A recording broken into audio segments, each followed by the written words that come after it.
What do you need to do to get ready for a home birth? A lot of women choose a home birth because it's more peaceful, kind of calm environment, but there are some practical things you need to do to prepare for it so that it will be smooth and safe and just a good experience for you. So we're talking about that today. I am Rachel from the Mighty Mama Movement. I'm a mother of 8. And I'm Heather, a family nurse practitioner and midwife. And Heather does home births and other births as well. So let's just jump into it. If you are planning to do a home birth, what do you need to do to be prepared for that? We're not talking about the actual birth preparation, but the physical preparation of your environment, your home, supplies, and all of that. Okay, first you need to be comfortable in your home, because if you live, let's say, in a small apartment and you're thinking, oh my goodness, are the neighbors going to hear me? Am I going to, be up at 3 o'clock in the morning making sounds, because there are sounds in birth, okay? Is that going to disturb the neighbors, and you're going to make you think the whole time so that you can't relax? Oh my goodness, Right. Oh my goodness. You don't want any factors that make you stressed. Right. So I had one couple that they lived in an apartment, and they put a sign on the door that said something to the effect of, everything's fine, everything's good, we have a midwife, we're having a planned home birth, please do not call an ambulance. 911. Yes. I think my neighbor needs help. Exactly. So I thought that was pretty neat of them to put that on the door. Mm-hmm. And the honest thing is most women that have home births, there's not actually a lot of sound, because they're moving and walking and all that. So there's a lot less sound than you think there would be. You need to make sure that there is the space for it. I am pretty picky. I won't do a home birth in a place where someone has shoved their bed up against the wall, and then they've put the tub where one side of the tub is against the bed, one side is against the dresser, another side is against the wall, and I only have access on one side. Mm-hmm. I've had to do the, jump over a bed to try to get a shoulder dystocia, and I said, we're not doing that anymore. Mm-hmm. So if you want to have a water birth, you either need to have a tub big enough in your bathroom, which there are some wonderful garden tubs, Mm-hmm. but if you're doing an inflatable tub. Right, inflatable. Honestly, if you don't have a large bedroom, one of the best places is the living room, the middle of the living room. So my rule is I have to have access on at least 3 sides of the tub. Mm-hmm. I don't like access on one side only. Okay. So speaking about the tub, yeah. If you want to do a water birth and you don't have a bathtub in your home that's big enough to accommodate that, how do you get a birth tub? So there are some wonderful inflatable birth tubs. You just order them online? Yep, you just order them online. I will tell you, get a liner. Mm-hmm. The generic liner doesn't have to be the one that fits this exact brand of tub. There's generic, they're literally called generic liners. And I personally use In His Hands. It's a family-owned store out of Texas or website. And they do a lot of different tubs. You don't want a huge tub. Like, there are some tubs that'll say, this is the mini, get the mini. Because the regular tub is gigantic. In fact, it's so big on this one brand of tub, and I can't remember the name of the brand of tub, but the mini is the perfect size, because the regular is so big that when a woman sits in the bottom, I can't see the top of her head. Okay, so it's tall. Huge. It's so tall. It's also going to take a ton of water and forever to fill up. And then personally, I think it's nice if you can sit up against one side and your feet could touch the other side. It's a lot more comfortable. You don't like sliding down or everything. Exactly. Plus, space-wise in your space, it's not going to take. So what I tell people is either go to like the Home Depot store or whatever and buy the big things of plastic, the big painter's rolls, not the super, super thin stuff, but the stuff with the heavy duty, thicker stuff. And you can use that as a tub liner. And then I just take packing tape after it's, in the tub, and I wrap it around this way to keep it from collapsing in. And then you can put a big sheet on the floor, or when you get the tub, buy the generic liner from one of these places that sell birth tubs. And then buy 2 shower curtains, not one, because one shower curtain fits under the tub perfectly. Well, that's great, but what about the perimeter? Right. You know? So I do at least 2 shower curtains, and I just dollar store, man, $1.50 a piece or whatever they are now. And just kind of overlap them a little bit, and that's perfect. And so then you put the shower curtains down on your floor, then put the tub on. Yep. And blow it up. Blow it up. Line it. Yep. And I tell people, you don't want it as soft as your cheek. You don't want it as hard as your forehead. You want it like your nose. Okay. So that because if it's too soft, you'll lean over the edge and then water will flow out. If it's too hard, you risk kind of tearing it, you know, at the seams. So you want it about the firmness of your nose. Okay. First, how can you rent these? Do you have to buy them? There are places, it's usually just an independent private person that rents it. Some just bring it to your house, drop it off, and then they'll pick it up. Some will come, inflate it, get it ready for you, and then after the birth, they'll help drain it and, you know, take it down, and they do their own cleansing and the whole thing. Okay, so my other question was, how do you fill the tub up? Like, you got to be ready to be able to fill it up, right? So you need to buy an adapter that goes onto a faucet. And what I've been finding over the years is you get the fancy kitchen's faucet. There are no adapters for that. Or if your bathroom has a fancy one. So you need a place where you can get hot and cold together. So what I tell people is, as soon as you go into labor, crank your water heater up to the hottest setting. Most people only have a 40-gallon tank. That you're going to be cutting it really close with a 40-gallon. So you need to go 50-gallon. Prep your tub, blow it up. You know, it usually comes with an air pump thing, you know that.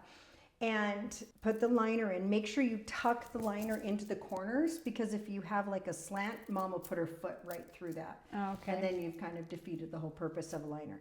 And the liner is sanitation, but really, especially if it's your own tub, it is ease of cleaning up, because there's going to be a wonderful birth sludge in there that nobody wants to try to throw it away. clean a birth sludge. Yeah, just throw it away. Okay. So turn your heater up all the way. Make sure you have a hose that is long enough to get to the tub with slack. You don't want it like just barely, it has to have a good slack. Are we buying a new hose, like a new special food Brand grade new. hose Yep. for this? Yep, I get ones that used for RVs for camping, you know, those nice food grade hoses. And then, so usually 50 or 100 feet. Very rarely is 25 feet enough. Unless you're giving birth in the kitchen. Or something. Exactly. Or in your bathroom if you have a big bathroom. So you want to make sure you have an adapter. I had one couple that it was 10 o'clock at night. They didn't get the adapters or anything. And the washing machine was close enough.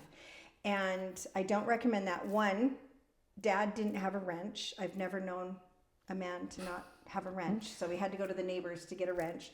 And then I had to climb on top of the washing machine and, you know, bend over. And I had to do the cold first, because you can't put straight hot in. It will just weaken the plastic, and you know, besides the whole plastic and hot water thing isn't good. Yeah. But so I had to do the cold first and fill it up about this far. And then I had to turn that off, undo the heat, do the hot, and then I had to go back to the cold and back to the hot and back to the cold. So Really hard to regulate the temperature. It was awful. Yeah. It was so time consuming. So instead of being able to do labor support for this mom, I had to do Doing water control. support. Exactly. So one thing that I did find, because we did have a birth center once where all the faucets were fancy smancy and the tub wasn't installed yet. So we had to use inflatable tubs till our tub could get Your installed. built-in tub, wasn't Right, the it? built-in tub. And so I got, and we had the 2 faucets, so I got a Y connector, and that I could put to the hot and the cold, and then went down, and then I could put the hose, and then I could fluctuate. Right. So if you have somebody who doesn't have, all they have is their hot and cold water from their washing machine, have them buy a Y connector. So mine was Okay. just the black hose that I could do that, and it worked great. It Okay, was so I perfect. think moral of the story is you should probably try this out before you Oh. are in labor. 100%. And whoever your 100%. birth support person is needs to be the one doing this, understanding you're not going to be wanting to set up a birth tub when you're in labor. Exactly. Do some women, let's say you don't have any other children, this is your first baby, just kind of get that set up and leave it in their living room without water in it, but ready to go for a few days? As long as there aren't animals, because their little claws will put holes in the tub. But yeah, I say inflate it. Don't inflate it 100%. Inflate it about 90% so that you're not putting stress on the seams. But you can definitely, put the liner in and tape it on, that sort of thing. Also, let me give you a hint. We've had a lot of, oopsies happen. I had one dad that he got the generic liner and he taped it to death. And I was like, wow. He didn't realize that the liner opened up even more. Oh. So Mom got out of the tub at one point. I quickly drained the tub and then untaped the liner from the tub, opened up the liner, and the dad was like, oh, that makes so much more sense. I was like, I've actually had that happen twice. So now I always tell dads, when you think the liner is open all the way, if it barely fits the tub and you can't figure out how this works, it's not open all the way. Okay. Open it more. Okay. And because it should go up and then all the way down the sides, or at least halfway down the sides. So this is making a water birth sound pretty complicated. It's not. It's not. I will say, I'm just telling you all the mistakes. Yeah, you guys, she's preparing you. And I'll just say that I haven't done a home water birth, so I didn't have to set up my own tub. But water birth is awesome, and even if it does feel like a bit of a pain, I think it's worth it, and probably your partner is going to have to deal with that anyway. Yeah. So, and then just real quick, if you've used it once, you can save it for another birth if you think you might have another baby. Right. Or maybe you could sell it on the marketplace Exactly. or something. Exactly. Just have a liner. Use a liner so that you can do that. Okay, so that's water birth at home, which obviously a lot of women do, but not everyone. I even had one mom, she had a big, jacuzzi kind of tub. Don't use the jacuzzi feature unless you have filled the tub, poured a bunch of bleach in, ran it multiple times, drained it, filled it again, rinsed it out. There's just too many contaminants. But the regular, she didn't want to have to scrub her tub because your tub has to be cleaned. Right. And so she put a liner in her tub and then just taped it to the wall, so it wouldn't fall over. And that's what she did. And then to drain it, we just tore a little hole right by the drain and popped the drain, and she drained it. So she did that in part to make sure it was clean enough in the first place to do a water birth. Yeah. You need a clean birth tub, okay? Yeah. And then also for cleanup to be easier. Exactly. Otherwise, I just tell dads, get in there with some Clorox, wipes, and make sure that tub is sparkling clean and sanitized. And you need to do that if someone has bathed in it Especially since children. the last time it got cleaned, right? That needs to be the last thing you do before you fill it up. It needs to be brand Really new, clean. Yeah. Okay. Yeah. And it's not too big of a deal. I mean, just clean it well. Yeah. Yeah. It's with it's your disinfectant. germs. Yeah, with disinfectant, exactly. Okay. So what else do we need to do if regardless of we're having a water birth or not a water birth? Well, actually, let's talk real quick. If you're not doing a water birth, what kind of prep are you going to do for that? So you need to have plastic or shower curtains. Shower curtains are just really easy. So a lot of people will put, and cheap. They'll put either a heavy duty mattress protector on, or they'll do a heavy duty shower curtain. You don't want those flimsy shower curtains. They'll put that on and then sheets over top of that to protect their mattress. And you typically don't need it over the whole mattress, just mom's side of the bed. So if you have a king size bed, just mom's side of the bed is fine, that she wants to give birth on and recover in afterwards. And then how about the floor? I always protecting the floor. I always put one on the floor. Now, if you have a hard floor, like a hardwood or laminate, you don't need one because Clorox wipes just clean that up quite well. But over any carpet, you absolutely do. You want to have that over.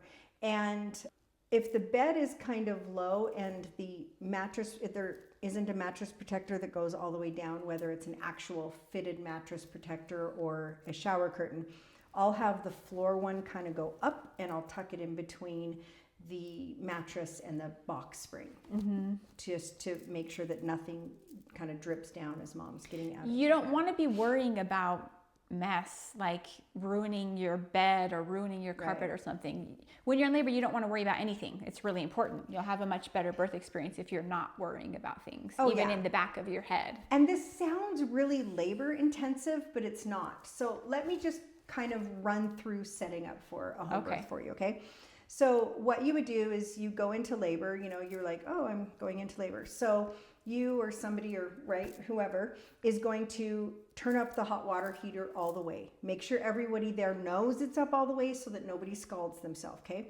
Then you're going to hook up the hose, you're going to get the tub inflated, you're going to put plastic down, your 2 shower curtains, and then you're going to put the tub on and put the liner in if it wasn't already done. You're going to hook the hose up and you're going to start filling it up in kind of warm water. Remember, we don't want to go straight hot, okay? We don't want to weaken the plastic. Then while that is filling, and when that's filling, if it's a powerful water pressure you have, you'll want to make sure that hose doesn't flip out and clean your entire ceiling, you know, with water kind of thing. That would be so annoying. Make sure it's anchored in there. And that's why if you take the hose and you kind of do this swirl, it won't kick out. But if you're just hanging it over the edge, it'll kick out. Oh, okay. That's a good tip. And depending on your water pressure, it can take a minimum of 20 minutes. That is fast. Usually it's 30 minutes to 45 minutes or even longer to fill a tub, depending on water pressure. So you've got to gauge that. If mom's in early labor, I tell people only fill it half full because we can put straight hot in to heat it up afterwards. And put a shower curtain over the top to trap that heat in. So keep it clean. And keep it clean. And that way you're not humidifying your entire room. Okay? All right.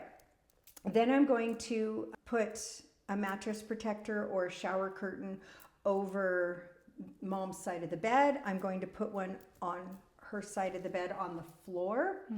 And then if she is wanting to give birth in the living room, let's say, I'll put an extra one there because she may give birth on the birth stool or on hands and knees on the floor, and I want to protect that if it's carpet.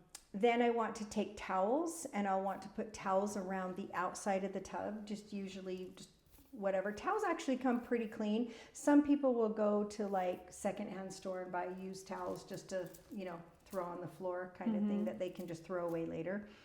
And that's really a lot of the setup. Now, some people will do shower curtain or mattress protector. Then they'll do an old sheet or sheet set. Then they'll do another shower curtain and another sheet set and then some Chucks pads. And they do that because the top sheets are the ones that potentially could get a little messy. And then after we get mom all cleaned up and everything after the birth, we pull off the top one, throw it in the garbage if that's what she wants. And then she has clean sheets underneath. And so, and then, you know, with the mattress protection. With the mattress protector and stuff like that. So, and then, you know, Chucks pads and stuff. I always have, sometimes I'll have the because the Chucks pads, you can just throw them away real quick, whereas you don't want to be changing your whole mattress protector. Exactly. That's like your extra protection just in case. And I have usually Chucks pads or plastic go up on top of the pillow too, because sometimes when we lay down, the blood will go up your back and you don't want to get your pillows all bleeding. Or buy the $3 pillows from Walmart, you know, that you can throw away, whatever you like. And then I have all, you know, my instruments and my stuff, which I put on trays, kind of like, they look like cookie sheets. Right, you know, but the midwife is going to deal with that. Yep, midwife deals with that. And how about a birth stool? Will a midwife bring the birth stool, or do you need to get your own birth stool? Most midwives have their own birth stool. So she'll bring that and the oxygen and all of that. I have the couples have snacks for us. I tell them, the more awesome your snack arrangement, the faster your birth will be. It's just Murphy's Law. It's Murphy's Law. Because you were looking forward to having some of those snacks, and then now you're gonna be done too soon. Yeah. And so I tell them, please no candy, but things that, and nothing that you would hate the smell of, like beef jerky. You know, you don't want my breath smelling like beef jerky. Unless you don't mind, then give me some with beef onions jerky. in it for the midwives. And I tell them we don't want a meal because we're just snacking. So it's usually things like trail mix, granola bars, cheese sticks, apple slices, just things like that. Okay. And these sound like good snacks for mom to be able to snack on. Like you're prepared for mom and for the midwives because they're in your home. So it's not like. And we don't know how long we're going to be there. If you call us at 3:00 in the morning and we're there till 3:00 in the afternoon, we're really hungry. Yeah. So you don't want them to have to be going out for a lunch break or something. Exactly. So or even if you do go for a lunch break in between. Oh yeah. I had one dad, he was so funny. So we got to the birth, mom's moving kind of fast, but it was our first home birth, so he was really, really nervous.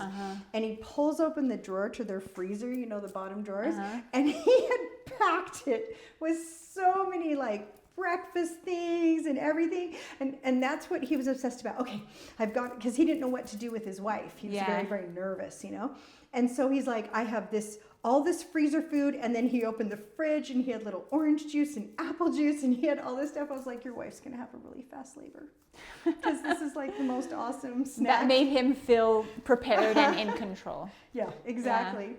And so just having those little things can really make the entire birth team, from your doula to your mom to your sister to you to husband to the midwives, it just really helps so that we're not saying, okay, we're starving, what do we do?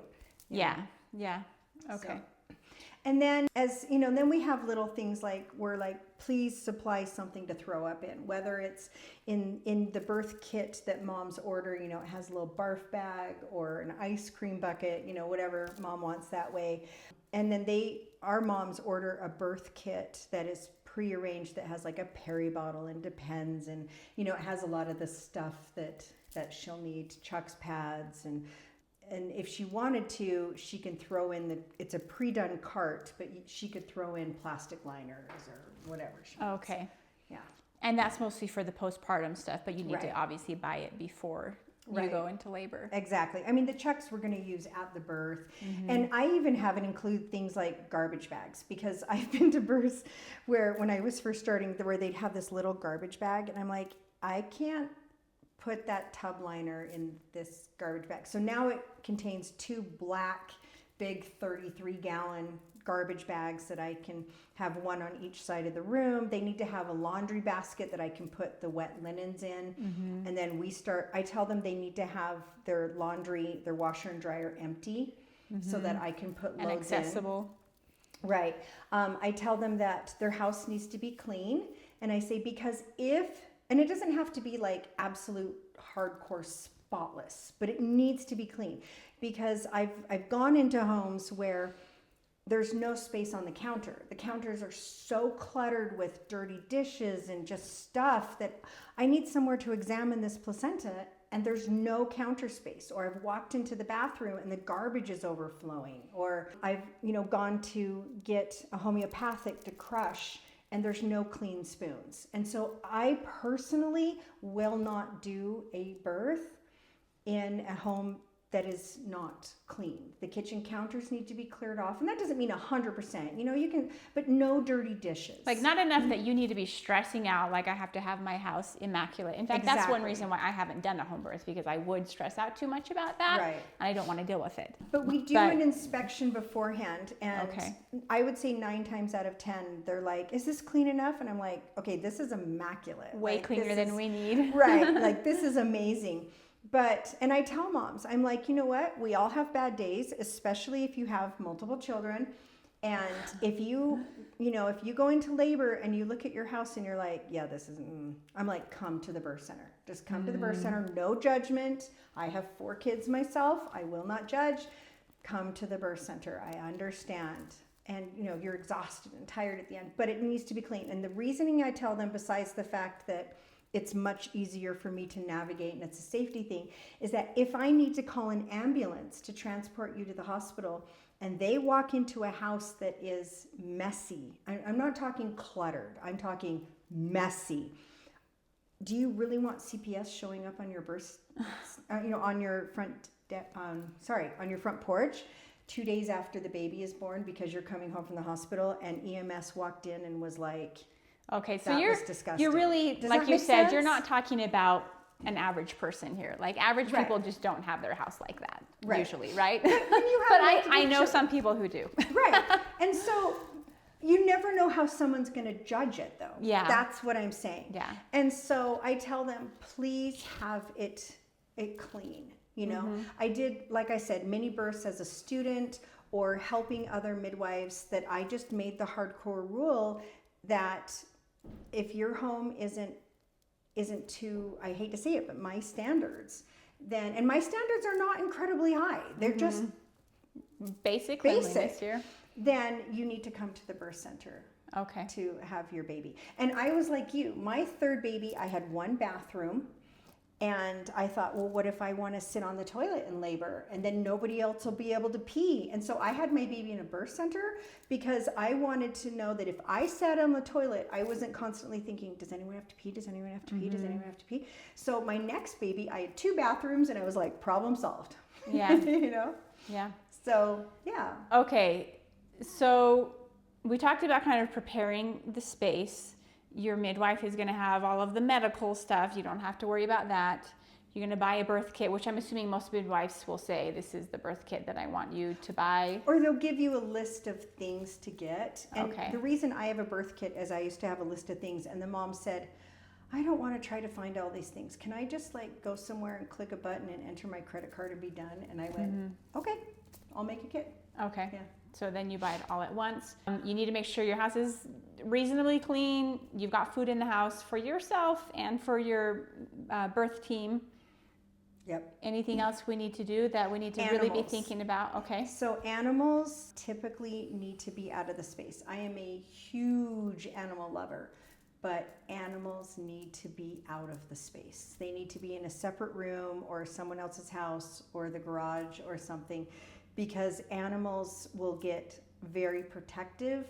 And I also don't want a cat wandering over my birth tray. And, you know, I had one couple that they had the cutest kitten. Oh my goodness. But it liked to go into my birth bag. And I was like, okay, cannot have kittens going in my birth bag. Yeah, exactly. Okay. So I was like, feel free to bring the kitten out afterwards when my stuff is put away, but I need the kitten in another room. So. And then another thing you need to plan for is if you do have other children already, Yes. what is your plan? Right. Do you have just a couple quick tips? What do you see that commonly works for that, Yes. or people do? So very young children, usually under the age of 3, typically need to have somebody take care of them. They don't understand what's happening and they will cry. And then mom she can't be in labor anymore, like it's going to disrupt her labor pattern, and she wants to take care of her crying toddler. And so I tell them, children can be at the birth, not a problem. I've had my children at some of my births, but one, they have to have somebody who will watch them. Young children get bored. They need to watch birth videos. That doesn't mean they have to be graphic birth videos, but like they can be water birth videos, because you know that's not as graphic and stuff. But they need to understand that you're going to make sounds and that things are going to happen. There's going to be some blood, and that they're going to see these things without panicking. And like I said, and the vast majority of children get bored. So they need someone who can take them out, and then. So you can keep them in your house, but you need to have someone come over to your house to be in charge of them, or have someone take them away, depending on your personality and what you want to do there. Yep.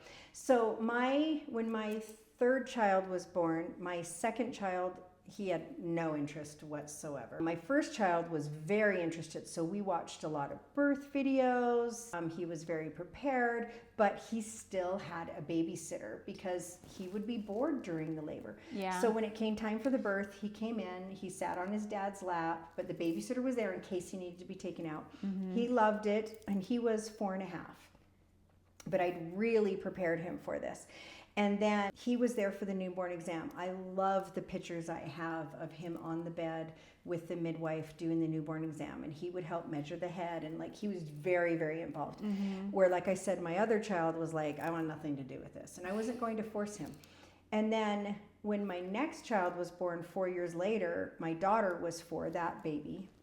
And she tried really hard to stay awake, and we had a babysitter for her, and she fell asleep right before the baby was born. So it was like 5:30 in the morning. She couldn't stay up that long. So we asked my oldest son, we're like, hey, do you want to be there? And he was like, nope, I'm going to bed. I've already I've seen one. Been there, done that. And we were like, okay. And then of course the next child, he still had zero interest in it whatsoever. So he went to bed. So it depends on the temperament of the child, but you must prepare them. And it depends on your temperament as well, because personally, I didn't ever want children around me while I'm in labor. I don't actually really want anyone around me when I'm in labor. I just want to focus and calm. I remember my second labor was long, and my sister-in-law was taking care of my 2-year-old, and she said, she wants to see you. Can we come over and just kind of say hi real quick? And I was like, absolutely not.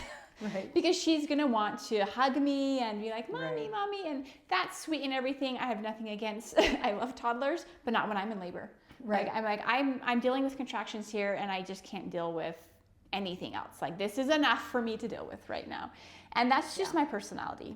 Other people might have just love to have their kids in the pool with them, in the birth pool, while they're going through their contractions and giving their mom a massage. And I'm like, do not touch me. Like, just leave me And there's no alone. right or wrong. I think it's really, it's very personable. Yeah. I had one woman whose son, I'm guessing he was about 8 or 9 or something, and she had a water birth, wore a tank top, and so that she could feel more modest in front of him and everything. And when he would kind of just lean over the tub and splash, a little bit in the tub, and she was fine with it. I had another mom, she was having like baby number 6 or 7, and she had their nanny come in and bring all the kids around the tub.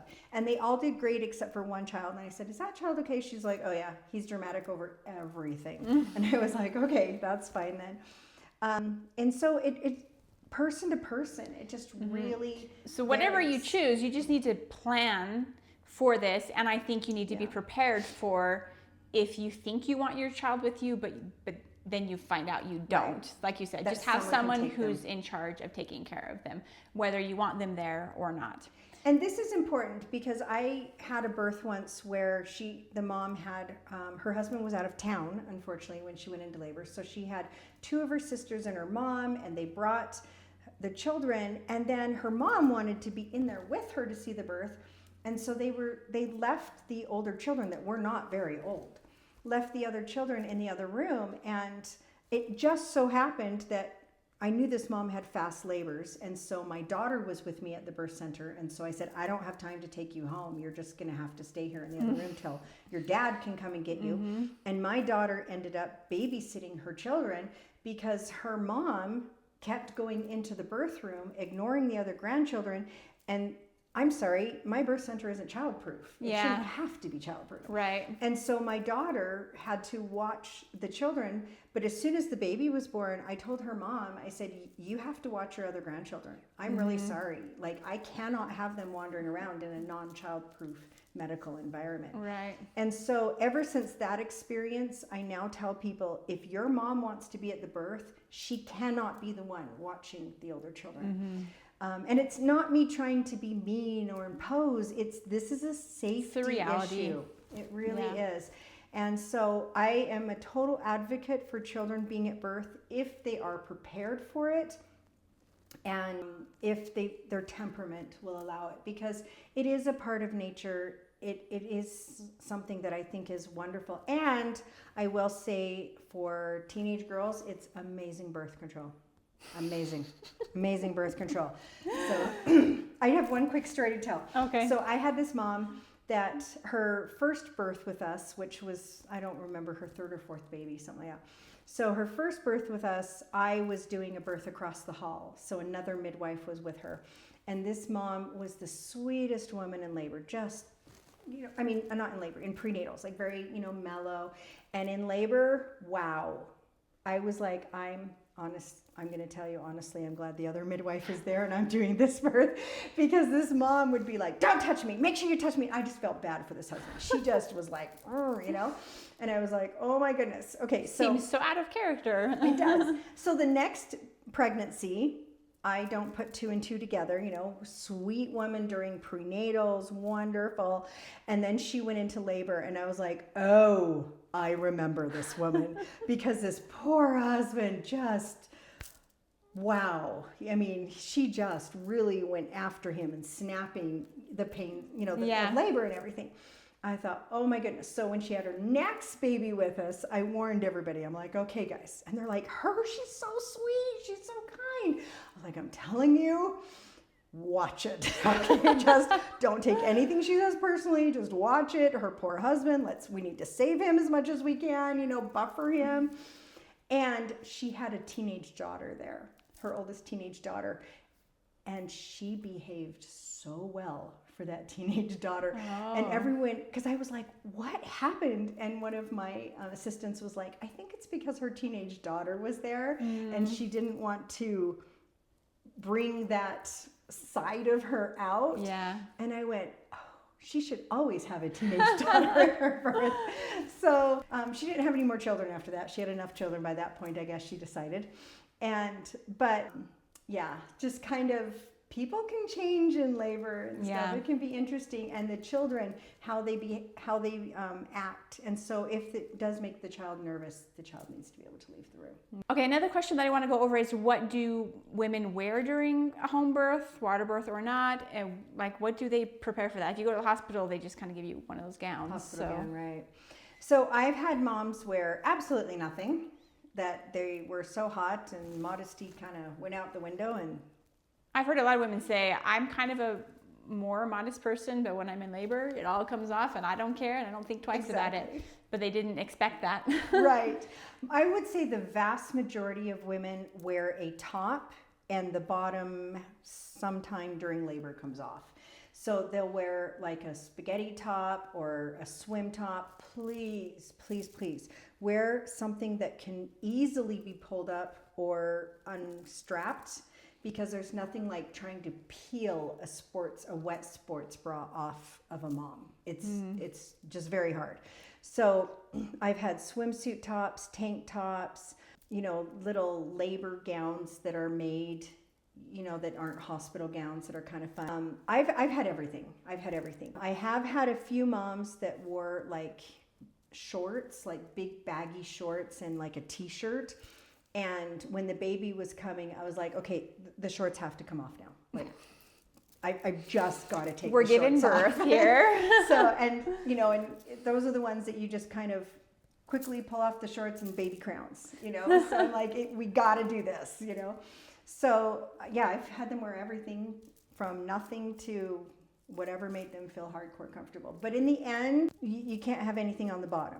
If you really need the bottom covered, a mini skirt, a skirt, like something, but we got to have it off. Yeah.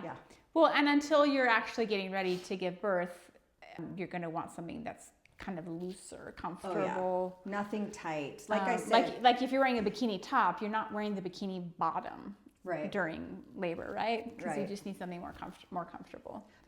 And the top, once again, you just want something that will come off easily, especially if it's wet. There's been a couple things that we've tried to get it off, Mom, and we're like, can we just cut it off, please? Please, can we just cut it off? And they're like, yeah, I didn't think it would be this hard. So we really prep moms. Have a clasp or something or buttons that can come off. Mm-hmm. Yeah. Okay. So I know for me, I wore tank tops. I liked tank tops. And if you want pictures with a water birth, don't wear white tank tops, wear dark colored tank tops.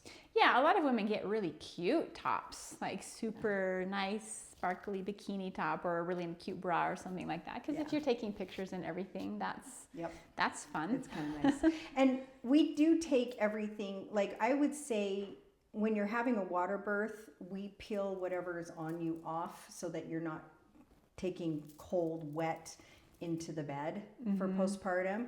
So we wrap nice hot towels around you and keep you pretty covered that way. So that's another point. Well, if it's a home birth, you have all of your clothes and pajamas at home anyway, but be prepared. What do you want to put on after the birth if you did a water birth, especially when you get your wet clothes off? Yep.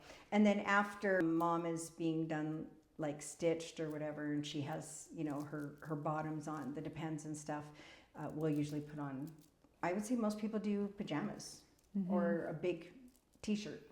Yeah. Yeah, something like that. definitely. Okay, and what role does the partner play? This could sometimes be your partner, your husband, sometimes it could be your sister, mom, like whoever your birth support person is. What preparation do they need to know about besides they need to know how to put up the birth pool and do all of that setup? So a lot of it is helping the birth attendants if we don't know where the washer and dryer are, or where is a bowl, or where is a spoon. So it's just kind of helping us navigate, besides, of course, taking care of mom, making sure that she's okay and has counter pressure and that sort of thing. But we don't know the environment. And so we need to make sure that we know where things are as well.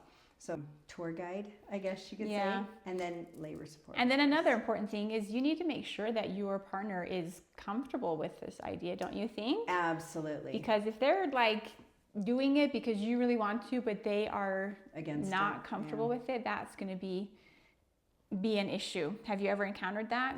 Definitely. And I tell people, you can have anyone at your birth that you want. You can have as many people at your birth. The less the better. A party is a little interrupting to the hormones of labor.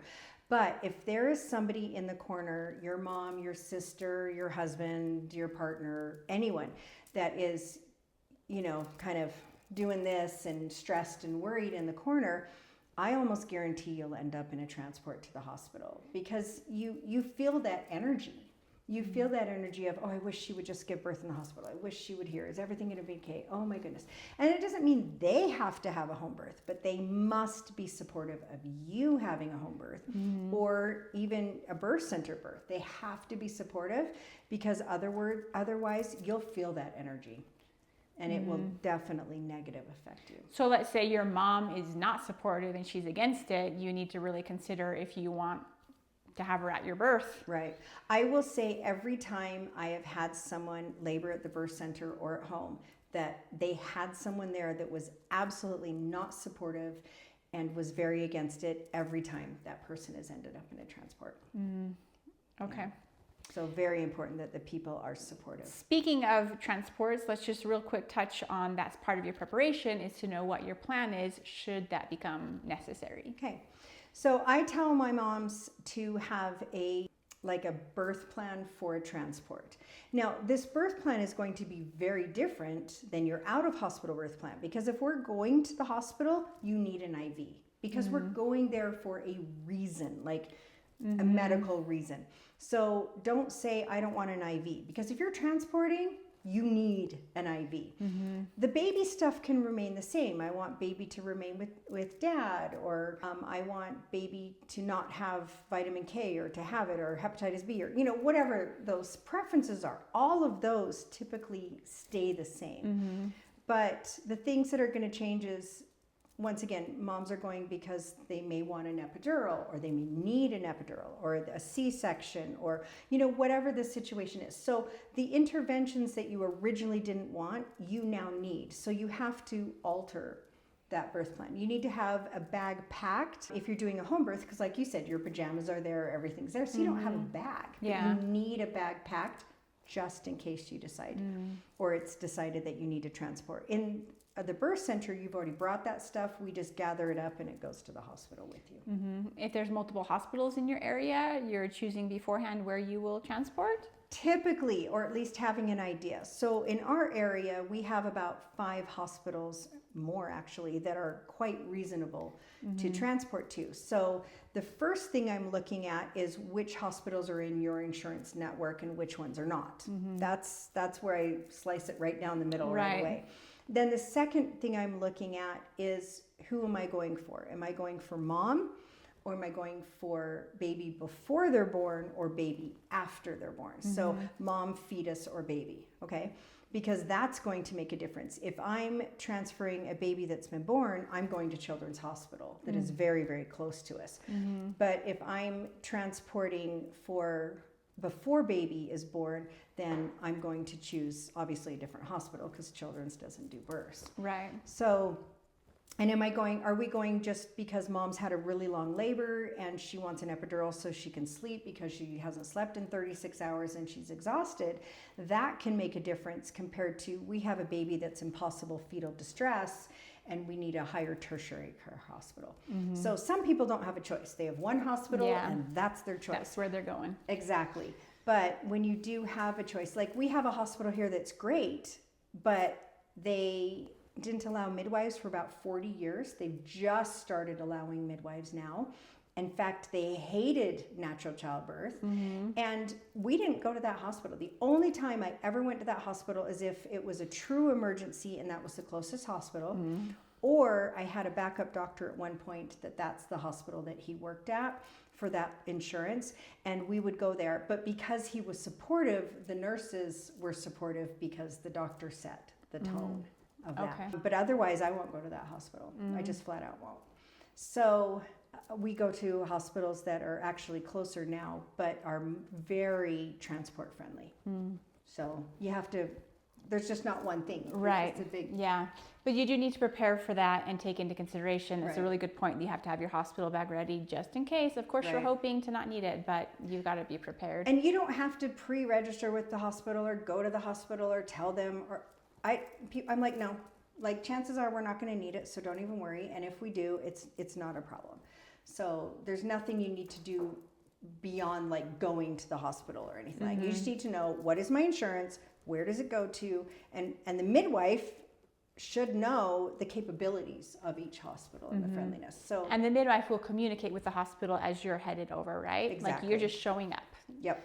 Midwife will transfer care for you, and so you don't need to be stressed about that. And one thing to realize is when you transfer, are very, very, very few parts of the country where you will keep the same provider. Typically, most hospitals will not accept providers that also do out of hospital births. It's one or the other. So when you transfer, your midwife will become your doula. She can't catch baby. She can't make any medical decisions, nothing like that. Care is 100% transferred over to the hospital providers.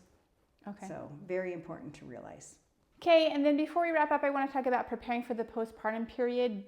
This would be whether you're having a home birth or not, but just some things you might not think about, because once the birth is all over, well, now you're resting and recovering. So what are some things that you recommend to women to do to prepare so they can have a good recovery, relaxing situation there?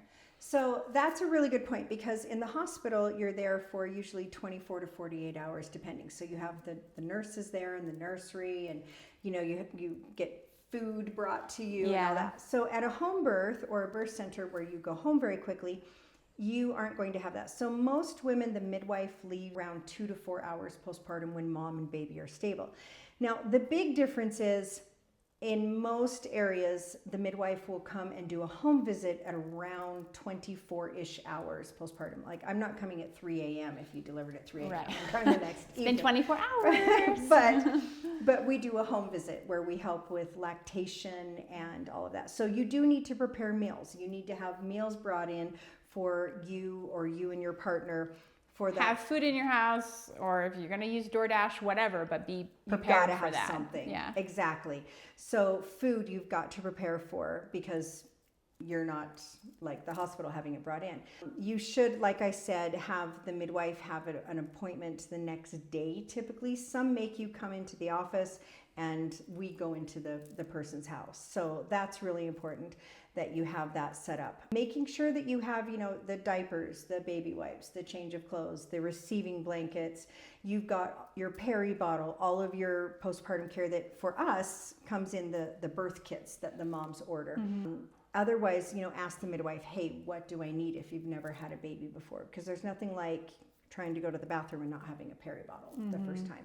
So you need to look at those things. Who's going to help change the bed? Is your partner going to stay or is your partner going to leave? What is that situation? You do really need to have someone with you nonstop the first 24 to 48 hours, to help you go to the bathroom and to watch baby, and you've got to get sleep.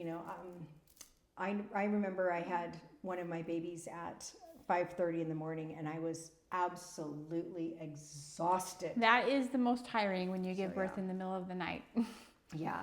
Because you just missed that whole night of sleep Exactly. on top of the fact that you gave birth. And if your partner is up all night with you, granted they're not the level of Not exhausted as you are. tired. But they are also really exhausted. So if you have somebody who can be with both of you that first, 6 to 12 hours, because baby's going to sleep a lot that first stretch after they've gotten a good feeding, and everybody's going to need to sleep. So having someone there for 6 to 12 hours, a third person that wasn't up all night at your birth, that can really help. Those would be some of the things that I would recommend. And some people, that's a postpartum doula. They call the postpartum doula in, and they're like, okay, help us get set up and ready. And then like for us, we start the first 1 to 2 loads of laundry. We get all the laundry in, but then we're not there to rotate the laundry and fold it and put it away. So you need someone who's going to do that, because we definitely don't want mom doing that. You still got a lot of loads Right. to go. Exactly. I mean, we clean everything up, but we're not staying for hours and hours cleaning. Yeah, you do. Yeah. We have gone into a lot of the details, some really nitty gritties, because we want you to be prepared and know everything that you need to know. So we hope this has been helpful. But if there's anything we didn't cover, just comment below and we'll see that and answer your questions.